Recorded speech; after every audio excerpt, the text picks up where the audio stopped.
Working in retail is never easy, especially when you have to deal with a bunch of crazies. Welcome to this episode of Tales from Retail. Our first tale is from TilePlaz26. This happened over a month ago.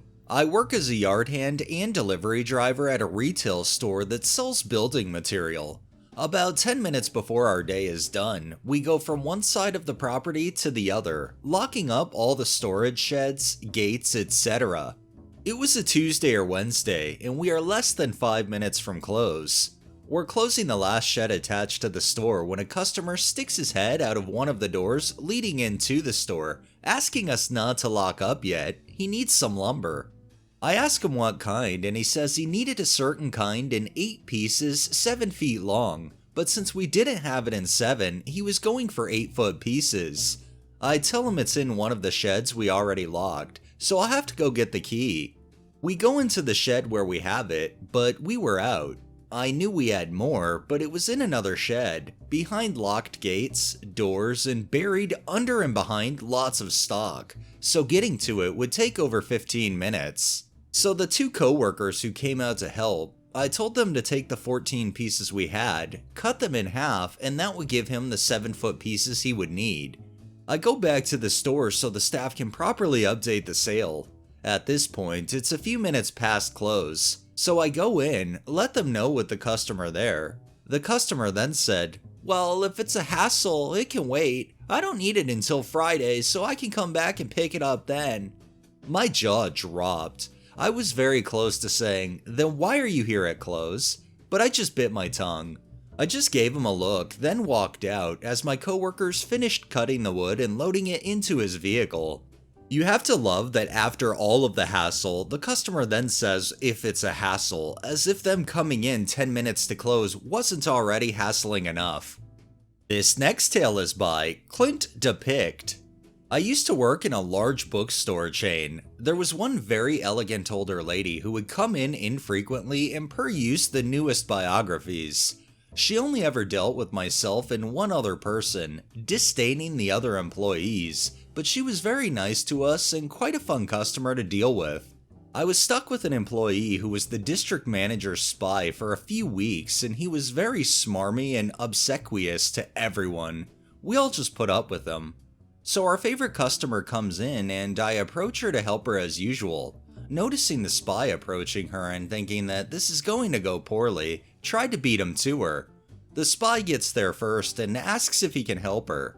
She wheels around elegantly and looks him up and down scathingly. I arrived just as she replied, "Get away from me, you horrid little man," then turns and greets me warmly. One of my best memories of my bookstore years. The funny thing in this, the manager's spy probably thought they were like the best employee in the store and that all customers would love them as well as the employees. They got a really rude wake-up call with that.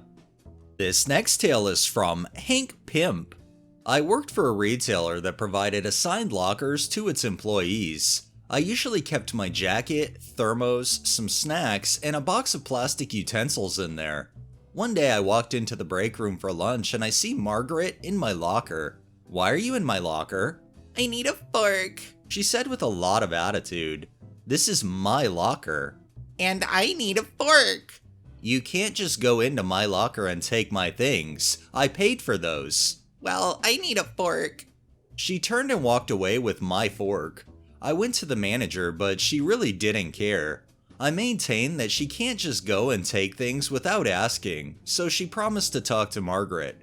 A week later, I brought lunch for friends. We'd been talking about good barbecue spots in town, so I spent about $100 out of my own pocket to feed the team I worked with in the back room. Well, guess who walked in and made herself a plate without even asking? "What are you doing?" "What's it look like? I'm making a plate." "This isn't your food. I brought this in to feed my friends." "I see food, so I'm making a plate." "I paid for this. It's not for you. No one said there was free food in the break room." "Any food in here means it's for everyone." I complained to the manager, but again, she didn't care. I stopped bringing things in after that since apparently Margaret can take anything she wants.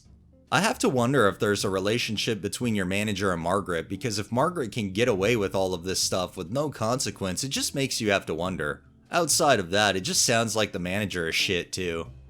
This next tale is by Tiny Dino.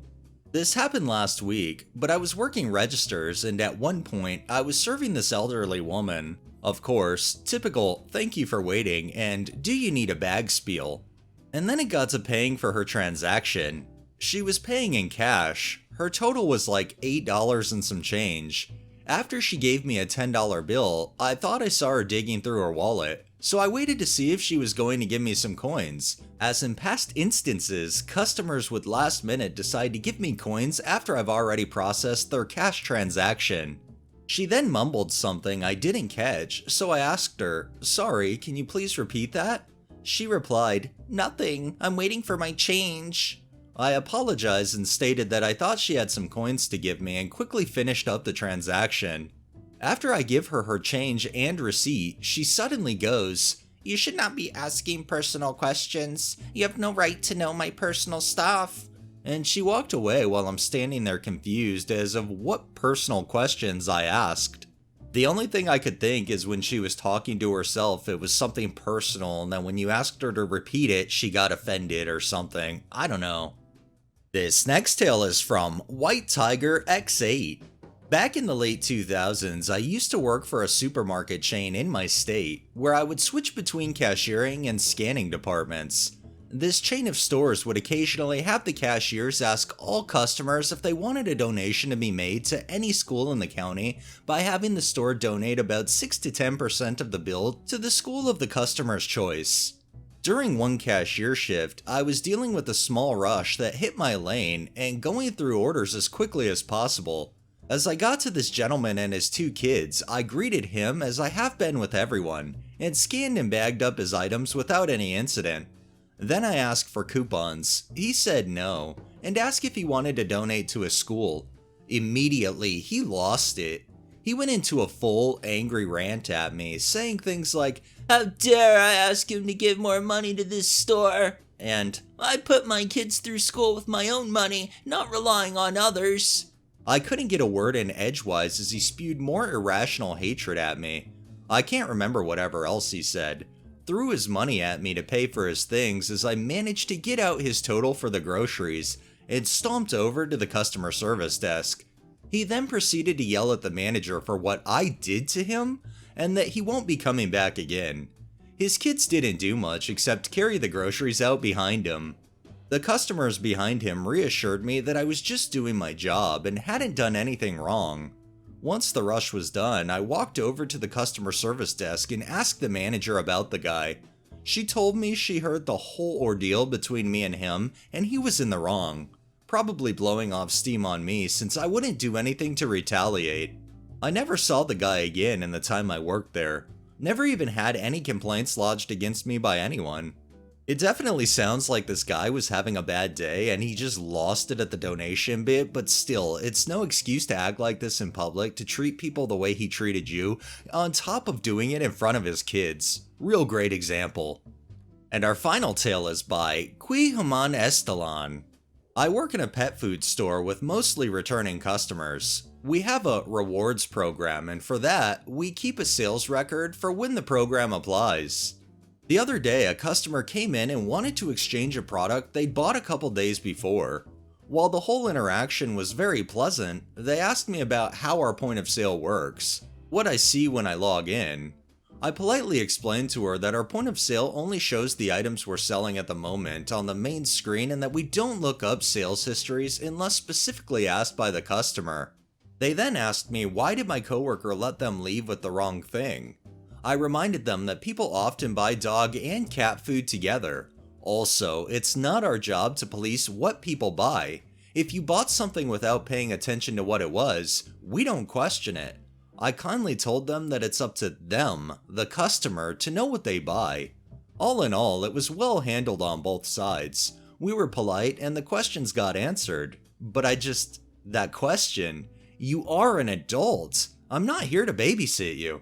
That's the thing, it's not your job to tell them what they're buying isn't the right thing. That should be on them. So 100% you were in the right with that. But I am glad they didn't cause a lot of drama like a lot of people in this situation would. Alright, that's enough tales for the day. Well, that wraps up this episode of Tales from Retail. If you liked the video, please drop a like, share my content on all of your social media, subscribe if you haven't already, and make sure to hit that bell so you're notified every time I upload, and drop a comment down below. It really helps with the algorithm and helps new people find my channel. Thanks for watching, thanks to my patrons, have a great day and stay safe out there.